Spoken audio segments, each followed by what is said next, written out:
and welcome to Mystic Motivation, a podcast for witchy women on their self-growth journeys. Today, I wanted to talk about protection work. I feel like this is the perfect time to talk about protection work because it is October. You could be seeing this video at any point, but October is the perfect time to kind of remember and reintroduce, begin to include protection work. And we'll talk about why it's essential, why it's helpful, and of course, how you can do this. So October, the season of Halloween, Samhain, it's a great time to welcome in protection work because this is the season that's represented by the thinning of the veil, meaning naturally as we go into the autumn season, we connect more with that spiritual world. It is, of course, our literal death that transitions us into the spiritual world. And as we see, the leaves falling off the trees around us in this season, you start thinking about things ending as well naturally. A lot of animals go into hibernation as we enter the winter season, and we are animals ourselves, of course, and so we kind of do this naturally, more so in a spiritual way because of our society. We all try to keep up with our jobs, keep up with our social lives, even as the seasons are slowing down. But it's really important with our spiritual work, with our self-growth journeys, that as our spirit is naturally shedding itself, cycling through, reflecting, that we keep up with our protection work so that our energy doesn't get too burnt out and that we can stay replenished and feel connected. Protection work isn't only about warding off evil or negative things. It's also about avoiding burnout.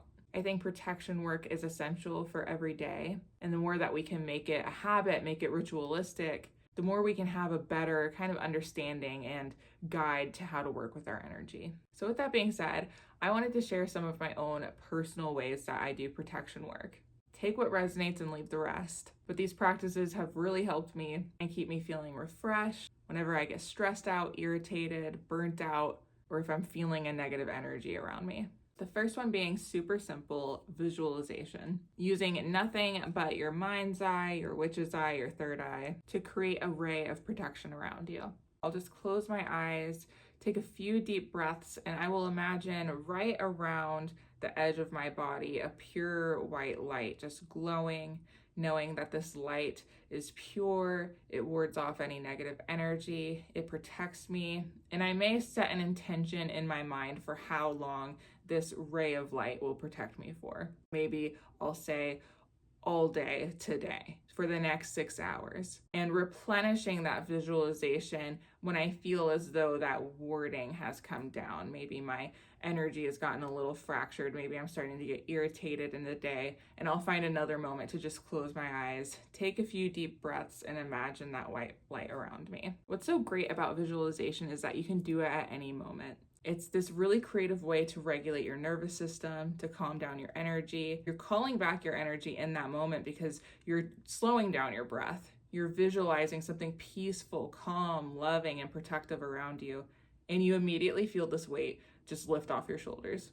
The second form of protection you can do is some sort of smoke cleanse, spray cleanse, or oil cleanse. So for smoke cleanse, it can be as simple as your favorite incense. I'm not even sure what scent this is, but when I light it, smell the wonderful fragrance around me, I wave it around me. You could do a sigil in the air, or you could just allow it to fill up the room with this scent, with this fragrance, and as it's happening, you know that your energy is calming down, you know that you are protected, you're calling back to yourself, the smoke is cleansing your auric field. With the spray cleanse, it could get as simple as just some salt water. Salt, of course, is a protective element. You could spray this around your body, again, around your auric field, and use a little bit of that visualization in there to imagine it cleansing your energy, protecting you, setting an intention with it. And the same with oil. I have right here an olive oil where I put a few herbs in it. I believe that there's rose in here, some cinnamon, as well as some crystals. It looks like I have rose quartz,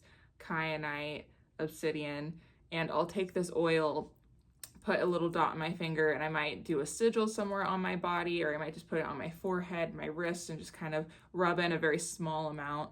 And knowing while I have that oil on me, it's cleansing my energy. It's truly just getting creative and aligning an intention with an action to make you feel protected and calling you back to your own energy. Speaking of aligning an action with an intention, you could also do some sort of protection spell. This could really be any sort of ritual that you're aligning with an intention. I personally am new to doing more traditional spell work, but for protection, one that I came across and I really enjoy is super simple. You can take a paper towel, placing it on a fire-safe plate. You write your full name and date of birth in the center. You can take some olive oil and put a circle of that oil around your name, around your birthday. You circle that olive oil with salt, and then you very carefully light the edges of the paper towel with a flame. And as you watch that flame slowly circle around the protected center, you can feel this release of negative energies. You can feel and visualize your energy being protected from that spell work. And it's also really interesting seeing kind of the shapes that the flame makes out of the paper towel as it's burning. I noticed for me that like these little chunks will come out on the edge, and it kind of gives me this perspective and this inner knowing of where there may be multiple sources of maybe negative energy or negative environments for me to be more protective of my energy in. But that's for you to intuitively interpret. The most important thing from my perspective with any sort of spell work is really just aligning that physical action with an intention to come to a desired outcome, and noticing how you feel as you do it and afterwards to see if it resonates with you.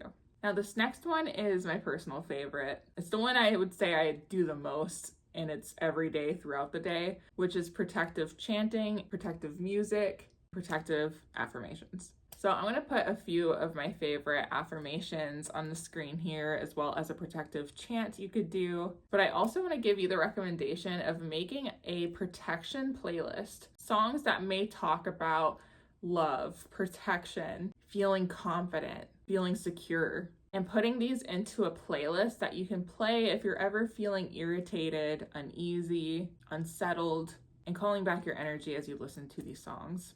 The same goes for the affirmations and any mantra that you're chanting. It's repeating these words until you truly feel it within your body. Because again, in my perspective, in my belief, words are just words unless there's feeling behind them. So what we really want to get to with any of these recommendations is the feeling of being protected as you visualize, the feeling of being protected as you do some sort of ritual or spell work, the feeling of being protected as you say your affirmations or some sort of mantra. That feeling is where the real magic is. Now, my final recommendation for any sort of protection work is calling upon your guides, your ancestors, any deities or source that you resonate with for protection. This is just calling upon something bigger than you to have that extra guidance and protection moving forward in your journey. Knowing that you are not alone and that good things are for you, you are protected, you are cared for, is so essential in feeling that safety within. Take what resonates from these practices and leave the rest. And just know that it is normal throughout your journey to feel unstable sometimes, to feel unsafe, to feel irritated. These are just human emotions. These are just things that are going to happen. These practices help to ground us and bring us back to our center, to help refresh our spirit. It's great for self-care, which self-care is not supposed to be a rare thing. It's supposed to be something that we call upon and bring back into our lives as often as we can. It's so essential to care for our energy, care for ourselves. I think protection work is the best way to do that. Protection work is the most common thing I do for myself. It's a daily thing. I switch up what I do. I'm always looking for new things to integrate, which I shared with you today. And I think that's the best way to have kind of this stable and rooted foundation through my perspective, is to focus on protection first and then build upon that. I think that there's nothing wrong with staying in a simple practice and a simple habit and just adding things on top of it.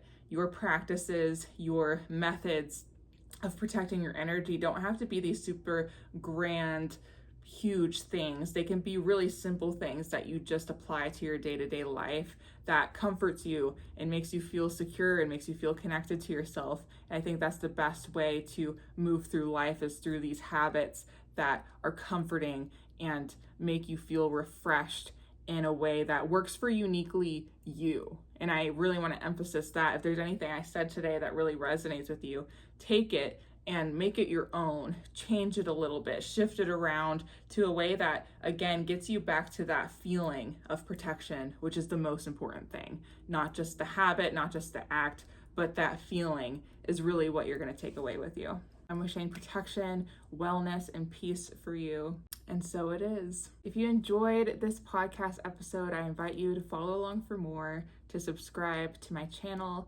If you'd like to check out more of my work, you can go to www.iamzoearnold.com or just head to the link in bio. You can find me on nearly every social media platform, mainly Instagram and TikTok is where I post the most, at @IamZoeArnold. I would love to connect with you guys, so be sure to leave me a comment letting me know what you resonated with, what you do to protect your energy, and I'll see you here again soon.